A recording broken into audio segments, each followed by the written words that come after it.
Hello प्यारो बच्चों, स्वागत है मेरे यूट्यूब चैनल पवन एजुकेशनल में। आइए आज हम लोग क्लास 10th का पाठ 8 का त्रिकोणमिति का परिचय पढ़ते हैं। जैसा कि इसके पहले की वीडियो में हम लोग पढ़ा था, वो मेरा भाग 1 था। आज हम लोग का भाग 2 होने वाला है। आइए देखते हैं। ये देखिए, मैंने 2 त्रिभुज बनाया है और त्रिभुज कैसा है? मेरा समकोण त्रिभुज है। एक त्रिभुज मेरा एबीसी है और ये भी त्रिभुज मेरा एबीसी है। इन दोनों में कोई फर्क नहीं है। फर्क सिर्फ इतना है कि जो नंबरिंग दिए हैं एबीसी का, पोजीशन का बस अंतर है। अब देखिए, इसमें हम क्या समझाने वाले हैं। जैसे कि ये है, इसी चीज को हम अब एंटी क्लॉकवाइज घुमा देंगे। ये त्रिभुज जो है, इसको हम एंटी क्लॉकवाइज घुमा देंगे, मतलब इस डायरेक्शन में घुमा देंगे। तो जब इस एंटी क्लॉकवाइज में घुमाएंगे, ये त्रिभुज मेरा इस फॉर्मेट में बनकर तैयार हो जाएगा। ये मेरा यहाँ ये भी मेरा आधार है। तो इस बार देखिए, हम इसके पहले बता चुके हैं, चाहे एक बार और इसमें देख लीजिए। ये मेरा क्या हो जाएगा? आधार।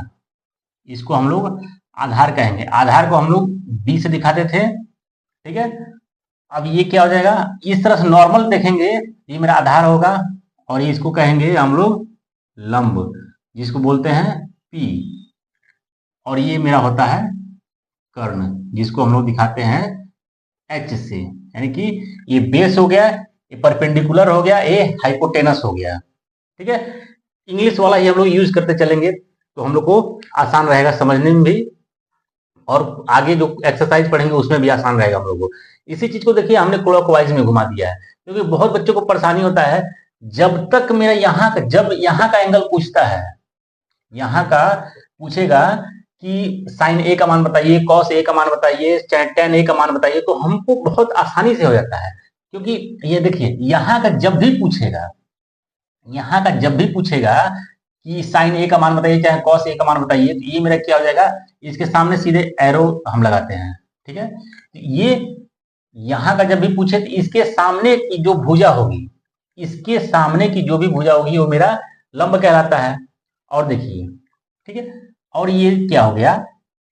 जो 90 डिग्री यहां बना है, समकोण है, इसके सामने का जो भुजा होता है वो मेरा क्या कहलाता है?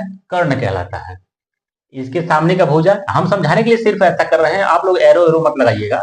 इसके सामने की भुजा मेरा क्या हो जाएगा? लंब हो जाएगा। और 90 डिग्री के सामने की भुजा जो भी होगी, वो मेरा कर्ण कहलाएगा। इसी चीज को हमने क्या किया है? एंटी क्लॉकवाइज घुमा दिया, मतलब घड़ी के विपरीत दिशा में। घड़ी मेरा इस डायरेक्शन में चलता है। देखिए, घड़ी जो चलता है वह इस डायरेक्शन में चलता है, यानी कि घड़ी की दिशा होती है इस डायरेक्शन में, ऐसे होता है। लेकिन इसको हमने कैसे घुमाया है?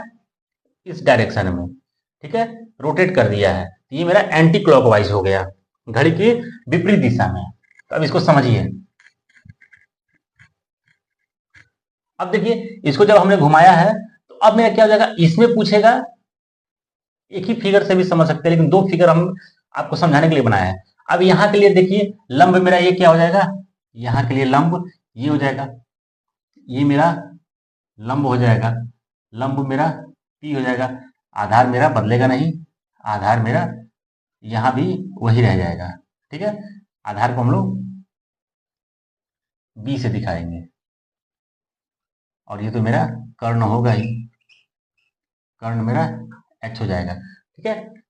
अब देखिए, नाम क्या बदल रहा है? इसमें लंब मेरा बीसी था और इसमें लंब मेरा क्या हो जा रहा है? एबी हो जा रहा है।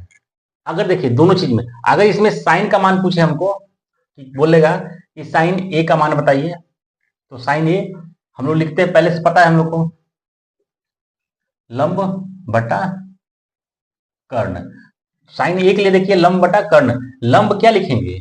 लंब के लिए देखिए हम लोग बीसी लिख लेंगे, और कर्ण क्या हो जाएगा? मेरा एसी हो जाएगा, ठीक है। फिर दूसरा समझिए। अब यहां देखिए, इसी चीज को अगर कहेगा यहां साइन सी, अगर साइन सी बोलेगा यहां को निकालने के लिए, तो साइन सी के लिए क्या हो जाएगा मेरा? फिर वही फॉर्मूला तो सेम ही रहेगा। देखिए, साइन सी हो, चाहे साइन ए हो, चाहे पी हो, साइन क्यू हो, कुछ भी हो, सिर्फ साइन का फॉर्मूला मेरा क्या होता है? लंब बटा कर्ण होता है। तो लंब मेरा क्या हो जाएगा? फिर इसके लिए लंब होगा ए बी, और यहां मेरा कर्ण हो जाएगा फिर वही ए सी। देखिए, ये दोनों में अभी तो हम लोग को बेसिक अंतर पता नहीं चलेगा, लेकिन जब इसका न्यूमेरिकल सॉल्व करेंगे, 8.1 जब सॉल्व करेंगे, तो हम लोग को तब इसका डिफरेंस पता चलेगा कि कौन कहां से क्या आ जा रहा है। अब देखिए यहां से ये हो गया। अब इसी फिगर को हम एक तरह से और समझते हैं, ठीक है। अभी तक तो ऐसा हो गया। अब यहां से हम लोग अगर एंगल ए पूछ दे, यहां से पूछ दे चाहे यहां से सी पूछ दे, इसी फिगर में जैसे फिगर 1 नंबर कर दे रहे हैं, इसी फिगर को हम लोग 2 नंबर कर दे रहे हैं। 1 नंबर फिगर हो गया, ये फिगर मेरा, ये फिगर 1 नंबर हो गया, वो फिगर मेरा 2 नंबर हो गया। इसी में बोल दे कि कर्ण कौन है, सॉरी साइन सी की वैल्यू निकालने के लिए। तो सी, अभी देखिए इस ए के लिए सी मेरा अब तक क्या था, आधार है। इस ए के लिए जब यहां है तो इसके लिए अभी फिलहाल आधार ए है, ठीक ना, आधार मेरा ये है। लेकिन जब जैसे सी बोलेगा निकालने के लिए, चाहे इस फिगर में जैसे ए बोलेगा निकालने के लिए, हम लोग पहले ही बताए हैं, जो भी पूछेगा, जिस एंगल को पूछेगा उसके सामने की भुजा क्या हो जाती है, लंब हो जाती है।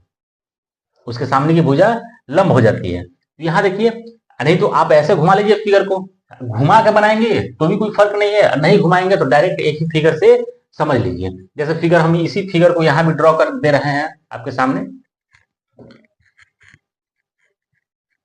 फिगर को हम यहां ड्रॉ कर रहे हैं। जैसे ये मेरा यहां हो गया ए बी सी, इस बार हमको सी पूछ दे तो हम इंग्लिश वाला ही लिखेंगे। ये मेरा एच था, इस तरह से देखेंगे तो ये बी है और ये मेरा क्या है, पी है। तो ये ए के लिए मेरा सब कुछ सुटेबल है जब तक ए है।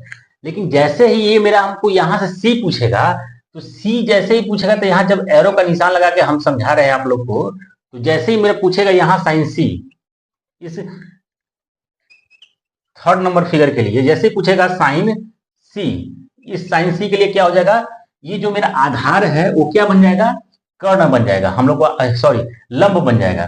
क्योंकि हम पहले ही आप लोगों को बता चुके हैं कि इसके सामने जहां का भी एंगल पूछेगा उसके सामने वाली भुजा क्या हो जाएगा, मेरा लंब हो जाएगा। तो साइन में देखिए वही लिखेंगे हम लोग, लंब बटा कर्ण, और लंब इस बार क्या हो जाएगा, यहां देखिए ये है बी। इस एंगल के लिए अगर सोचेंगे कि एंगल ए है तो उसके लिए मेरा बी हो रहा है यहां के लिए। लेकिन अगर इसको सी के हिसाब से जब चलेंगे, एंगल सी जब भी पूछेगा तो सी के लिए क्या हो जाएगा, ये मेरा पी हो जाएगा, परपेंडिकुलर यानी कि लंब हो जाएगा, और ये मेरा क्या हो जाएगा, बी हो जाएगा, आधार हो जाएगा। क्योंकि 90 डिग्री के सामने वाला जब भी होता है वो कर्ण ही होता है, कर्ण कभी मेरा बदलता नहीं है। 90 डिग्री के सामने जो भी होगा वो मेरा कर्ण कहलाएगा, ठीक है।